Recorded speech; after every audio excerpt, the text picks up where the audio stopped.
One of my favorite things about MIT really is that you can very easily end up learning about things that have just been discovered.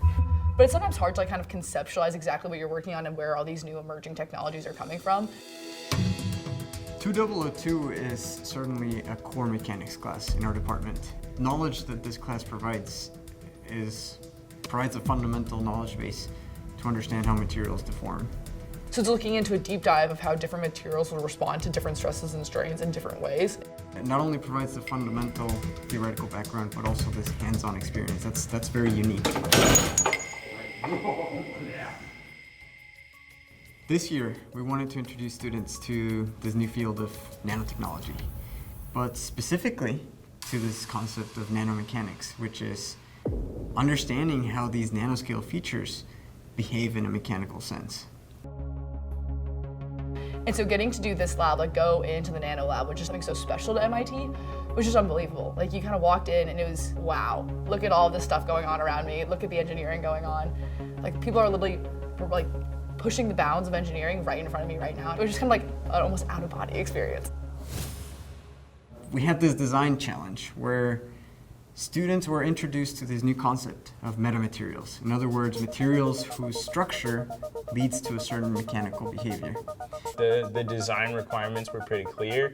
The idea was that you have to architect some sort of shape to span the volume of a cube in terms of touching each side. However, it's only supposed to fill 20% of the overall volume.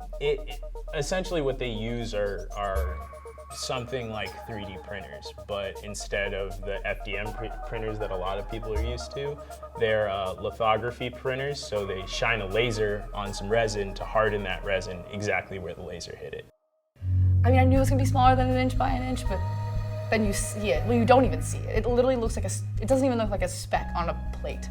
It's so tiny that it's incomprehensible almost that you have an internal geometry that's even smaller and more refined inside of that. And in some cases, if we take advantage of this microstructure actually being at the nanoscale, it could be useful for medical applications, acoustic imaging, space applications, because they can attain properties that none of the current available materials could ever dream of achieving. It was pretty clear that the only way that we were actually going to test it was in uniaxial compression. And so the whole time, I mean, we were all just sitting there just like hoping it wasn't gonna break, fingers crossed, like looking at it. When you like see the specs and then you see it blown up on this huge electron microscope and everything, it's kind of just unbelievable that that's going on. It's almost just like, is this on a TV screen? Is this real? And you do get like actual values out of it and get to see the actual tests being run and you're like, wow, that's kind of unbelievable.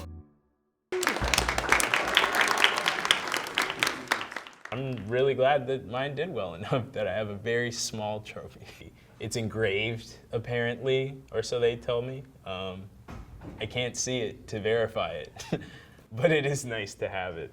It's adorable. MIT really is special in our ability to do things like this, where they take our fundamental, what we're learning, and then ask us to apply it to something much bigger. These are the kind of experiences that I plan to remember.